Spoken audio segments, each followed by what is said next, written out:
We're going to be talking through today's MLB slate. We got a giant one, and it's going to, well, not giant. It's a really big one. It's not as big as they come, but it's a big one. And it should be fun. Hopefully it's a nice bounce back of a really rough night last night. Kind of looking forward to a full slate. There's a few things that I really like here. But yeah, it was an ugly slate for me last night. Cheeks, did you do anything before we jump into game by game? Yeah, I commented in the chat. If all people had to do if they want to win all the money is like show up for our 12 o'clock thing yesterday and just do what I said I was going to do, and then just like never look at another bit of content. And then ignore the rest of us. Yeah, just Cubs and Wisniewski, and that was but he still needed, I guess, the Pirates to score their 18 runs. But yeah, I mean, listen, I was between a couple of things. I ended up settling on Texas and Milwaukee. And it was one of those, weird nights where, 15 minutes into the slate, I'm counting my six figures. I got home runs from Young, and not only that, but I only had a 3-man from Texas, and everybody else in Texas made out that inning. You know what I mean? Literally perfect. And then DeGrom was off to the races. He was 90% on, so he wasn't going to be a big deal one way or the other. And I was all ready to go. And then next thing you know, first of all, Jordan Lyles turns into freaking Greg Maddux and doesn't let a single guy out for the rest of the game. He was only cashing lineups last night, by the way. What's that? Lyles was the only cashing lineups I had were Lyles. And then DeGrom just disappeared into the dugout after 4 innings, which he does that from time to time. And then Burns kind of flopped, and Milwaukee couldn't get off their ass, and Pittsburgh smashed. So it went from like counting my 6 figures to counting my negative 80%. That's the way it goes sometimes. But as I say, at least I lost in the NBA too. So it wasn't just MLB. What a waste of the NBA, because it would have been a perfect night like to script with what I was talking about. Because if I just so it was really interesting. That I will jump into the NBA stuff sure. Later today. But the thing that was crazy to me was just the NBA was like, wow, this is like such a, there's so many possible value. Like I mentioned the Davion Mitchell, because they want him for defense, especially if they had the lead in the game. And Davion Mitchell, of course, played a ton of minutes, was playing the crunch time, and ended up with like 30 fantasy points at 3,400. And Day'Ron Sharpe, of course, didn't play because they were very intelligently, Brooklyn decided to play 5 out and barely even played Claxton. Yeah, because they tried to counter the only way they could beat Embiid, and they very intelligently did it. And just something to keep an eye out going forward. But it was just a little frustrating when I looked at some of the guys who had big nights. I was like, God, this was doable, But anyway, we're on to baseball. It's a great slate. We got a million things to choose from. So why don't you start us off with the first one? And I'm going to jump in right after you. So Yankees and the Angels. Now, as you mentioned, there are quite a bit of options tonight. I was able to narrow it down. As a matter of fact, on FanDuel, I have something, it's like so obvious that it's probably going to be just like so popular I probably won't play, but it's almost worth me playing. I really like something over there. We'll get there, but not in this game. And DraftKings, and also I may have a couple of spots that I want to probably gamble on. And right now, I think the Yankees are just barely on the outside of that realm. It was obviously Pittsburgh and Colorado is going to be chalky, whatever. And then there's a couple of teams I'm kind of like looking to pivot off of, and the Yankees are right now just barely off of that list, but threatening. And I'm not getting to either of the pitchers in this game. You like anything in here? I do think that I think there's an argument to be made for both of these offenses.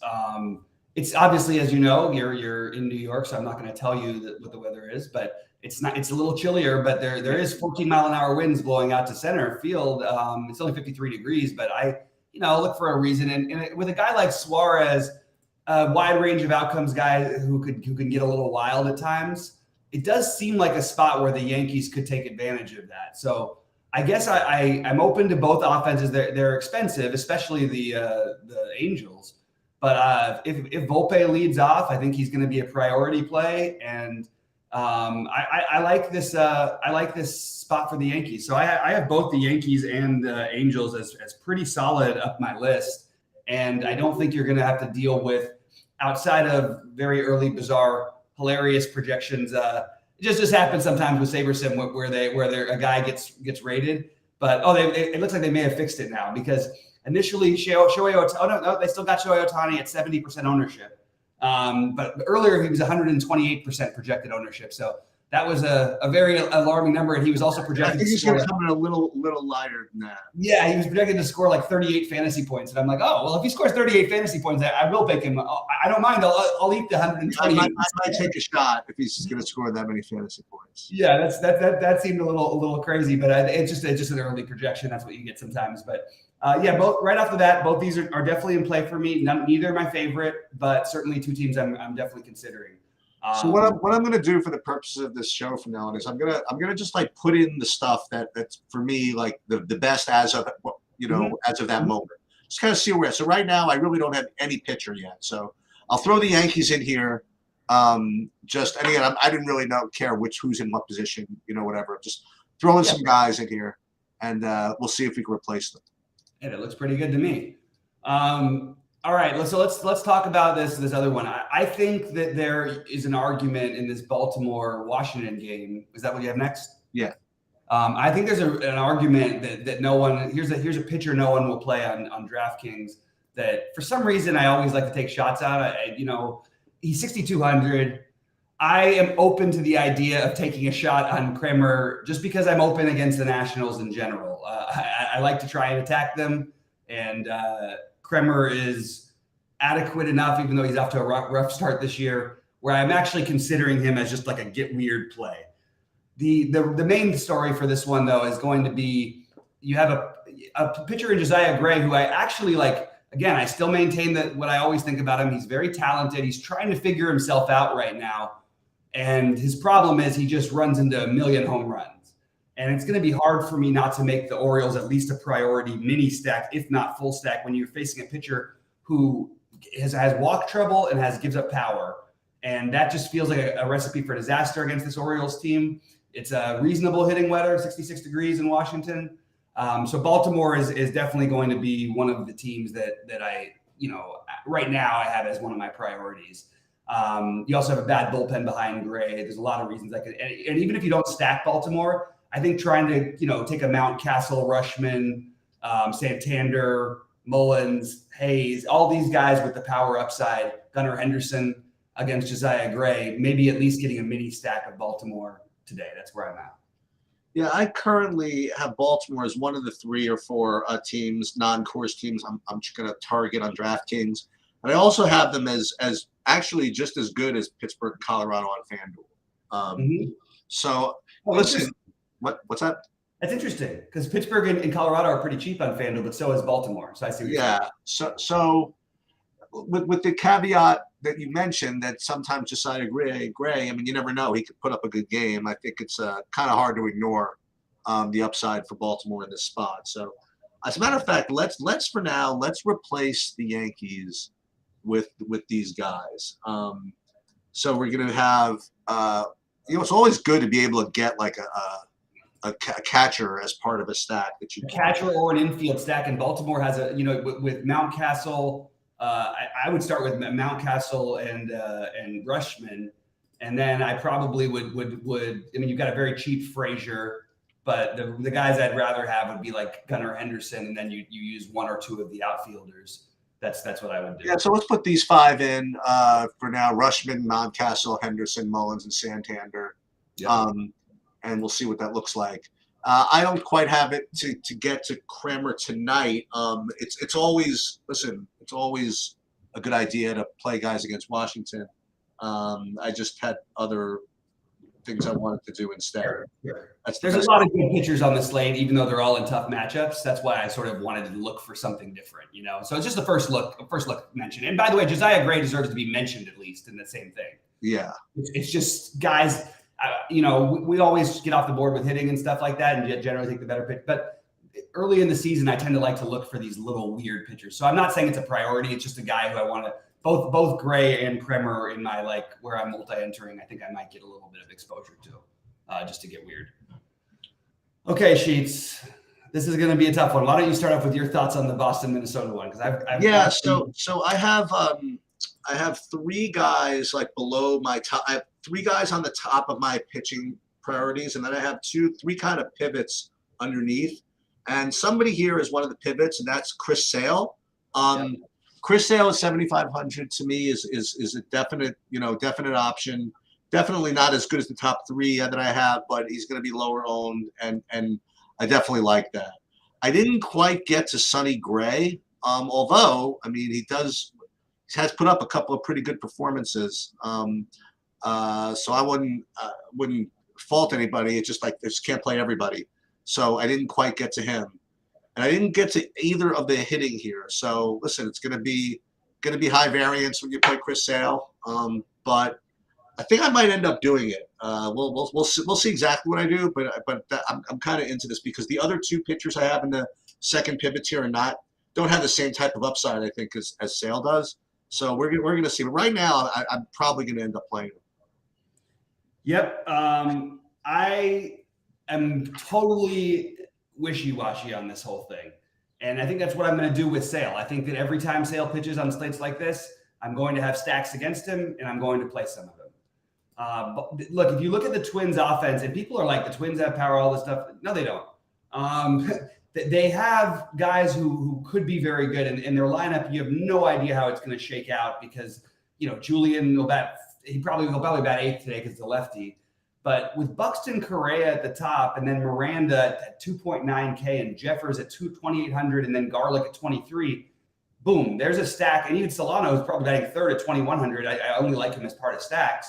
But I'm in on the Twins here to whatever extent, whether Chris Sale is broken or not. It's not necessarily that it's just one or the other. I think it may be just that he's going to be inconsistent for a while. So I'm into the idea of taking Minnesota here in a nice stadium upgrade playing in Boston. It is only 55 degrees, but 11-mile-an-hour winds blowing out in Boston sounds good to me. So I'm into the Twins, and even to some extent, I wouldn't mind if it was a smaller slate getting to some Red Sox, but it's probably just going to be the Twins for me. And I do have them it's not a priority where I'm going to make sure they're like my number one stack, but they're going to make. There's no question. If I play 4 big lineups on DraftKings or 4 on FanDuel, one stack will be the Twins as of right now. And it might be a complimentary stack. It might be something. I just think that there's too much goodness on the righty side, and you put them in Boston. I just feel like this is a spot where I could see Minnesota breaking through. So that's where I'm at there. And I'm going to say what's up to Brent in chat, and it's true. The Twins do strike out a lot, so that's a good point that he's making right there. But I really do think that you could argue for a very cheap Minnesota stack with some upside in this matchup, and I think incredibly low ownership from what I'm looking at. So I am. You can sign me up for that one. I know, and it's weird in baseball to talk out of both sides. Liking the pitcher and liking the hitter. I did it with Lyles yesterday. It's just part of the game. You know what I mean? They're high variance, and Boston has a horrible bullpen behind Sale, and I'm ready. I'm excited about that one, actually. All right. Texas and KC, what do you got? Yeah. So Texas and Kansas City, I have Texas as one of the pivot stacks that I was considering. And I'm probably going to go for the same guys as yesterday. So Nathaniel Lowe, first base. I'll just kind of throw some guys in. Josh Young, he's still 3,700 here. And then if he gets another good position, Janikowski at 2,500. And then Adolis Garcia, put him in here. I mean, if Heim plays, you could certainly play him. And Marcus Semien, I'll throw him in there also. I don't know if I like them quite as much as Baltimore. I think it is kind of, I guess, sort of close. I guess you probably would prefer Baltimore, but I think Texas is kind of right up there. Enough that I'll put them in here just to show you. So I definitely like them, and I'm not getting to either pitcher. Yeah, for what it's worth, the weather in KC, 77 degrees with winds blowing out to left. Sounds like a very good hitting environment for this time of the season, even though it's not the best hitter's park. Should we reconsider maybe playing Brad Keller though? The guy's been good. There's always been, he goes through these stretches and people worry about strikeouts. I mean, he just put up 28 against the same team the other day.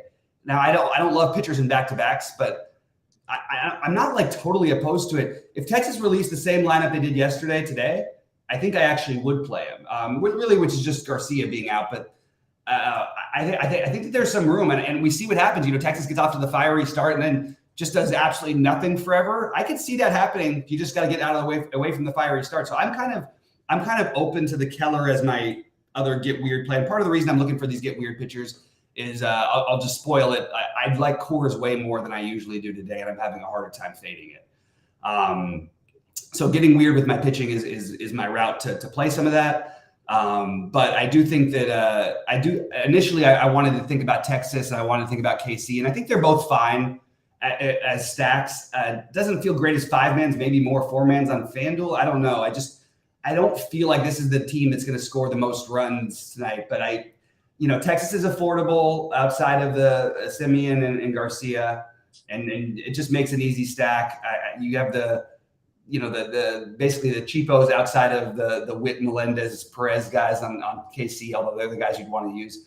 Everybody feels in play to me, but I think this is probably I have both teams written down, but they're probably going to be on the outside looking in because I want to limit my stacks. So I'm glad you weren't overly interested, because I might have piqued in my interest a little bit more had you been. Next up, Arizona, St. Louis. What are you going to play any Montgomery, and then what else are you doing in this game? I'm not. He just doesn't quite get there for me at 9,500. And I'll tell you something else. I don't think I'm going to get to any of the hitting either. This is kind of not one game, but this is the closest game I have as a cross-off on the board. Interesting. Yeah. So I again, look, I don't want to name everything. I'll prioritize at the end of the show. You guys know the drill. But at first look, I definitely have to have some interest in the Cardinals. Partly, I kind of want my money back from the Cardinals. Why are these guys priced like this when nobody ever hits for them?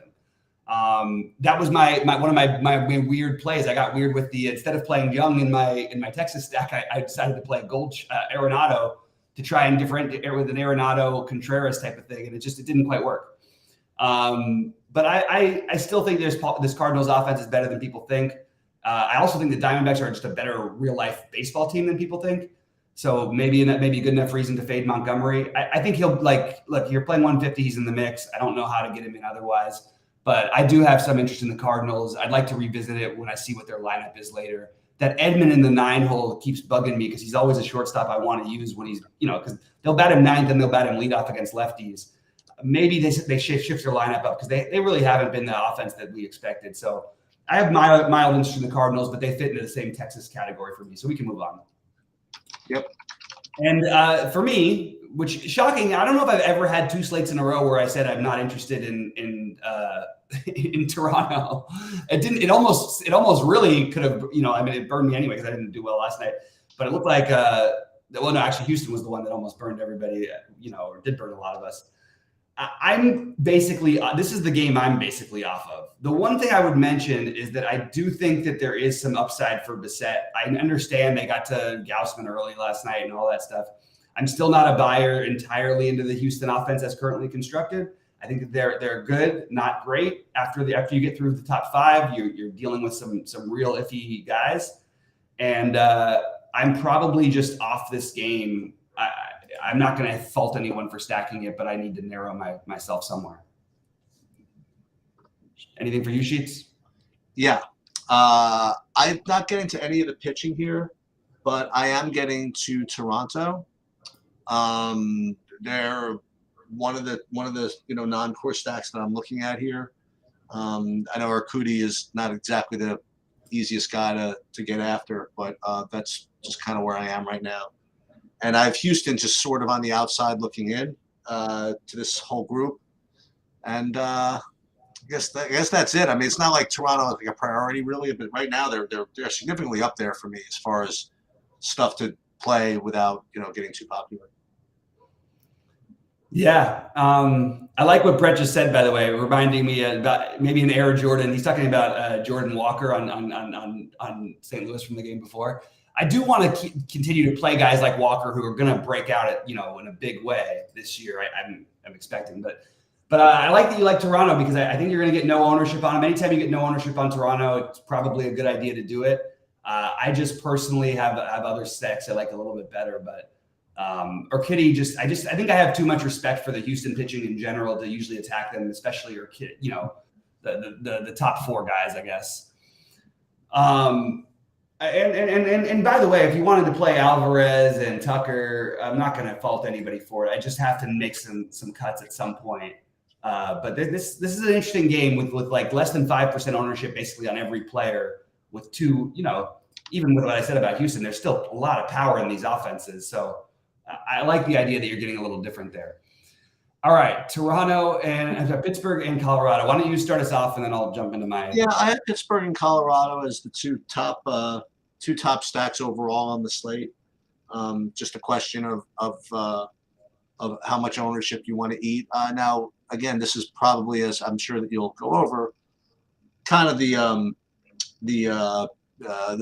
best matchup you have when you're going to play against Colorado is to go attack Urena. Although he was very, very reasonable in his last outing, I believe. Nonetheless, I do have these two teams as rated at the top. And, it's a question of how much ownership they get versus how much you want to eat. For what it's worth, I don't see them as highly owned as they have been. I do think they will get ownership because of Arena and because they scored 13 runs yesterday against Freeland. They're not like way more popular today. Yeah, so I don't know. So tell me why you like Coors more than today. Tell me what's going on. And well, starting with the weather, you've got 24-mile-an-hour winds blowing out to right center, 70 degrees. That's a huge bump up from the 55 or whatever it was yesterday. You've got Jose Arena, who is just not a good pitcher. And one thing he does do, to his credit, is it's weird because he gives up home runs, but he can also keep the ball on the ground. It's like a strange thing. And he's been fortunate to the home runs he's given up this year. I believe all of them have been solo home runs except for maybe one, but he's given up a lot of them. I just think he's gotten a little bit lucky. I am not going to fade against Urena, and Velasquez was awesome his last time out. This guy has always been all over the map, but you give me a guy who walks a lot of people in Coors with the wind like that and then trying to find the strike zone. I just feel like this game is going to go nuts. It's going to be way heavier owned on the Pittsburgh side. And I think it's going to be like pretty crazy. So maybe you make it a complimentary stack. Maybe you incorporate some 4-4s with some lower owned stacks. Maybe you make it a 3-man stack as a way to do it. But there's pretty much no way I'm not going to have a decent portion of at least pieces of this.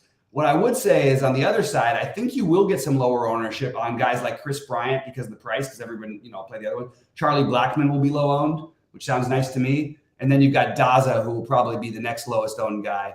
Those are the ways that get a little bit different. But I am huge. If McMahon is really going to be 10 or 15% owned, I'm in. I'm in on Profar at this price. I'm in on Crow. I just like both sides of this game a ton. The weather is doing it. I mean, this is the highest total we've seen this year so far.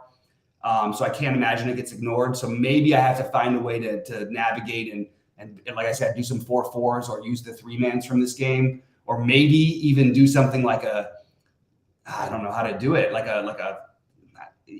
don't think you can do a 3-3-2 that profitably with playing just this game and then 2 from another game. But it's just really today. I'm finding it harder to fade than usual, especially for a big slate that's probably wrong in general. So I'm going to have to try to find ways to get a little bit different. And part of what I'm considering is my pitching. That's why I'm trying to get a little bit weird with the pitching. The only thing I would disagree with you on is that I don't think that Blackman's going to be under owned. He's 4,100. He hasn't been owned more than 10%, and he's projected to be 5% across. Really? Even with the platoon and all that? Okay. He hasn't hit a home run in a year and a half. Yeah, I don't think. I mean, maybe he will, but I just think that everybody's using those spots for Pittsburgh guys. But maybe you're right. He's consistently been the lowest owned and he doesn't run anymore either. So you take away the speed and power, it's kind of hard to be too excited outside of the stack. So Chicago, Oakland. Look, Stroman is completely fine. I don't love the price for a guy who doesn't have a ton of strikeouts in his repertoire, but this is the A's, so you're going to get some. Stroman is lower down my list and probably going to end up on the outside looking in. I am totally cool with the Cubs stack today. I think this is totally fine. I just don't think realistically I'm going to be doing much of it myself. Uh, that's where I'm at. I'm okay with picking on Waldichuk. I'm definitely okay with picking on the A's bullpen. 54 degrees in Oakland, winds blowing out 13 miles an hour. How somehow all the winds are blowing out tonight. So yeah, it's fine, but not something I'm going to prioritize. That's where I'm at. Yeah, so these are the two guys that I mentioned that I wouldn't mind playing, but they just don't feel like they have that huge upside. Like Waldichuk, I actually don't mind at 6,100, but I just I don't know exactly what it's going to get for me. And Stroman, I definitely don't mind at 8,800, but I mean just to get a win, you know what I mean, and just to have a good game. But 8,800, and you need a number. I think it's not like. I mean, I just kind of rather play Sale, and even though obviously Stroman's probably more likely to win and more likely to have a median game than Sale. I just don't know if 15 or whatever Stroman's going to give me or 16 is going to be enough. So we'll see. And I'm with you, by the way, on the other side of that with the Cubs. You play these righties. You can go back to Wisdom again. You play Horner, even though he's not a power guy. You go back to Horner and Suzuki and these guys, can swing a little bit. So I don't mind that. The Cubs are just literally right on the outside looking in as to my pivot stacks. So I think we're sort of in agreement on this thing. Yeah. For what it's worth, Nico Horner has, I think, 11 or 12 stolen bases this year. The Dodgers have 2 as a team. That's pretty incredible that he could have that many. I mean, the team leaders are like in the 20s. I think it's at 20, I don't know what it is, 20, 25 or something.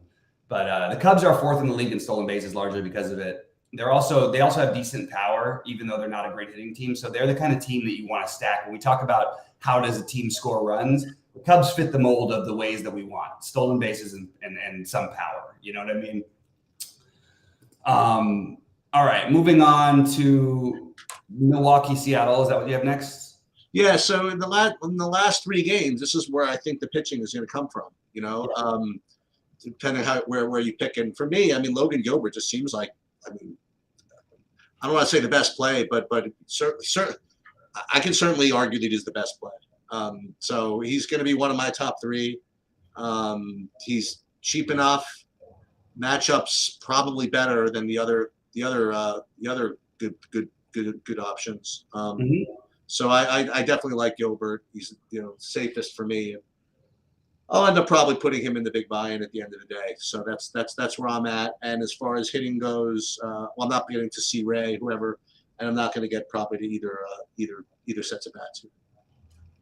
Yeah, so if Colin Ray had a longer leash, I would definitely have a little bit of interest here. Also, I would play him again if he was 4K like he was last time when he put up 20, which would have been nice.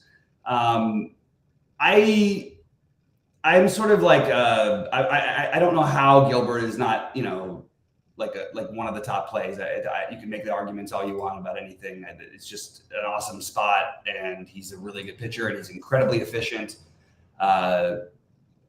He's right now probably my top guy on DraftKings, and I was looking into whether I would consider stacking Seattle. I just think that I have too many other ones, but I don't think they're that much different than the Texas and all that. I don't love stacking in that stadium when we have actually decent weather other places, and they don't have their, I don't know. It's just I'm okay with it. I'm probably not going to get to it realistically, but I'm not going to fault anybody for that one.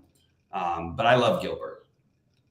All right, Braves and San Diego. Yeah. So here's the thing. You have 2 really good options here in Strider and Snell, but both their matchups are kind of fishy, to say the least. So that's why, to me, I mean, Gilbert's just kind of a better play than these guys. But I mean, these are the other 2 guys, as far as I'm concerned, like Snell and Strider. I mean, Snell was 8,400 for Christ's sake. You know what I mean? So I also like Snell on FanDuel as my top player over there. And yeah, the Braves are tough, and like it or not, I'm going to have 10% of Atlanta because they're playing. That's just the way it goes. So that's it. I mean, Strider and Snell are both good plays. I prefer Gilbert to both of them, if you want to know the truth. Mhm. And I'd probably prefer Snell just because of price to Strider. I don't know. Oh, you have any preference between these two guys? It's interesting with Snell that everyone thinks all these other guys are broken when they have these bad starts, and then Snell can't get anybody out, and everyone thinks he's fine. Like, they don't worry about playing him for some reason, which is just weird. But he does usually turn it on a little bit later in the season. Look, there are still strikeouts in that matchup, but it does scare me with the lefty against these Braves. The one thing he's got going for him is you've got 10-mile-an-hour winds that are coming in from the left, and it's 57 degrees, but they're kind of crosswinded, not fully directly in from left field. But it does have me like just a little bit like more hesitant on the stacking Atlanta, because I did consider that, and I just think maybe on a smaller slate, like if it was 6 games or 4 games, I'd be all over Atlanta here. But I just don't think I'm going to be able to do it on this slate. Maybe they'll enter in some pieces. I still like the 10% every day thing, but when you get the full slates, it's kind of hard to do because there's so many other teams to consider.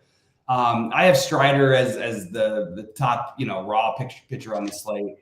And even that is a little nerve-wracking. You got some good hitters in San Diego, so not like an automatic thing. So that's why Gilbert rates a little bit better. But I do have those 3 as my main pitchers as of right now. But it's certainly why I'm willing to look at why I've mentioned all the guys we talked about earlier that I was throwing out there, because you just can get different enough by playing these guys. And I don't know if Strider or Snell are in for like a 35 tonight. It doesn't feel like that kind of a matchup for me. Gilbert probably either. So maybe that's why I'm considering some of the cheaper guys. All right. And Cheech, I'll let you go on this one because you got to do your normal if you didn't like any of that thing. Yeah, if you didn't like any of that, I have to say I don't know what else to offer you here. I don't want to get to Kershaw here at 10-1 against the Mets. I guess I couldn't argue against him really, but I just like the other guys better. And McGill, again, maybe a different slate. I'll play McGill and maybe against a different opponent, but not today. But I think obviously both these pitchers are good enough to keep me off of the hitters. So I'm probably off of the late night Dodger hammer tonight. All right, I'm in on the Dodgers. I'm not sure where McGill is right now with his process and everything. He hasn't thrown he hasn't pitched really that deep. Had a soft matchup, then he pitched fine against San Diego. I still think that he profiles the type of pitcher that this Dodgers team can hit. And I'm looking for some low-owned stuff because I want to play my Coors game a little bit more than usual today. Why couldn't I play a Dodger 4 or 5 man with one of those stack with sides of those games? I'm okay with taking a shot. I think McGill's a good pitcher for what it's worth. But I mean, I thought Peterson was a good pitcher too, and I still take the Dodgers. It's a little different because McGill doesn't have the same control issues, and I am totally cool though with the Dodgers stack. I actually have them probably a little bit too high, to be honest with you, but I have them 5th right now in teams I'm looking at, and it's a lot to do because I think you're getting them at like 1 or 2%, and I don't think you need to get cute with it. They're too expensive for people to play with other things, but because Coors is there's cheap spots in Coors, you could play like the top 4 of the Dodgers lineups with Coors. You could play, or I would actually go 1, 2, 3, 5 and play Outman over JD today. I'm totally actually okay with the Dodgers, and the Mets bullpen's been used quite a bit lately. Using that to any sort of excuse I can, but I'm actually okay with the Dodgers tonight. And 5th is, I don't think realistically they're the 5th best, but when you factor in 0 ownership and the talent and upside, the thing that worries me about them this year is the Dodgers have the fewest stolen bases in the league by a wide margin. They're playing on old analytics. It's horribly managed, but it's Dave Roberts' fault to some extent, but it's really the team has the whole analytics. They're still playing the home run game and all that stuff, and it's just not going to work as easy early in the year. And you'd think by giving up the most stolen bases in baseball, with which the Dodgers do by a landslide, nobody gives up more stolen bases than the Dodgers. You'd think that they would learn to themselves start running, and I'm just waiting for that time. And they don't have like a ton, but Freeman can steal bases. Like Mookie Betts can certainly steal bases. James Outman can steal bases. Vargas can steal bases. Rojas can even steal bases. I don't know why they aren't letting these guys run at all. And it's probably wrong to have the Dodgers 5th right now, but that's where I've got them. I do think that they're an interesting low-owned stack, even in spite of all the things I'm a little nervous about. those things I'm nervous about would probably make me stay off of them as chalk. But I have the teams that I like. Pittsburgh and Colorado, sure, of course. And then I'm on to the Orioles, Minnesota, the Angels, Yankees, and then the Dodgers. I guess the Dodgers are sixth for me. That's how I've got and then Gilbert, Strider, Snell. And I have no problem playing Kershaw. When you have other pitchers with the same range of outcomes, why not take the guy I'm not going to say like he's the most consistent at usually getting you 20-ish fantasy points. And that might be harder to come by tonight than you think. So when he's priced in, he can outscore Strider in a game when they're facing San Diego. And the Mets are no picnic either. But at Kershaw, at like no ownership, I'm going to have to at least consider him in my pool just for the it's actually the thing you mentioned about the Dodgers. It's actually quite an interesting troll because for those of you who are you before he ever came to the Dodgers, like Dave Roberts was famous for like a Yankee destroying stolen base in the 2004 ALCS. During that big comeback, he ended up basically decided to steal second, I think, on his own. And then they ended up like winning the series and going on to winning everything. And now that he's the manager, they refuse to steal when the bases are like 4 times the size. Yeah, it doesn't make it. Yeah, it's very strange to me, and that by the way, that actually made me into a Red Sox fan for a little while because he was our Dodger guy and we all loved him as a guy. So right, the Red Sox and broke the Yankees' heart in that game. That was huge. But anyway, I think this is an interesting slate. I think that, like I said, it looks like a very limited number of pitchers that you really want, but I'm going to probably vary off of some of the chalk for my pitching and then try to find these low-owned stacks to play with Pittsburgh and Colorado. I don't think you can get away with, unless you get weird with the pitching, Pittsburgh and Colorado together, or Pittsburgh with the Orioles, or Pittsburgh with, probably those would be the main ones that I think I'd worry about in terms of ownership. But we'll be live later and we'll go through it. It should be a fun one. Looking forward to it myself. And want to talk a little bit real quickly about FanDuel? Do you have anything you want to add? I just wanted to mention, and I have to take a call on this. We can come back and do the NBA in a minute, but I like Baltimore as much as Pittsburgh and Colorado on FanDuel. That was what I was going to say. Okay. And then I also like Snell as my FanDuel. Cool. Sounds good. And my FanDuel stuff is almost exactly the same, except I will be using more Kershaw than other people. So if you want to, in like 15 minutes, come back and do NBA. Sounds good. Okay.